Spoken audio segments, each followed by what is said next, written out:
Hello friends, ఎలా ఉన్నారు అందరూ? నేనైతే చాలా బాగున్నాను. సింపుల్గా టొమాటో కర్రీ ఎలా చేయాలో చూద్దాం రండి. ముందుగా టొమాటోస్, ఆనియన్స్ కట్ చేసి పెట్టుకోవాలి. తర్వాత అల్లం వెల్లుల్లి పేస్ట్, వెల్లుల్లి, పసుపు, కారం, ధనియాల పొడి, సాల్ట్ తీసి పెట్టుకోవాలి. తర్వాత స్టవ్ ఆన్ చేసి ప్యాన్లోకి 2 స్పూన్స్ ఆయిల్ యాడ్ చేసి వెల్లుల్లి, ఆవాలు, అలాగే కరివేపాకు యాడ్ చేసుకోవాలి. నా దగ్గర లేదు, నేను అందుకే యాడ్ చేసుకోలేదు.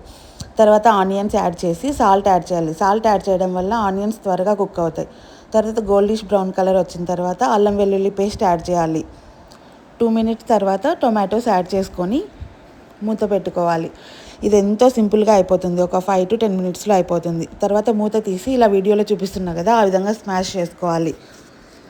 మనం ముందుగా తీసి పెట్టుకున్న సాల్ట్, కారం, ధనియాల పొడి, పసుపు యాడ్ చేసుకోవాలి. అంతే, బాగా కలుపుకొని తర్వాత ఫైనల్గా కొత్తిమీర యాడ్ చేసుకోవాలి. అంతే, ఎంతో simple and tasty tomato curry ready. Do follow for more videos.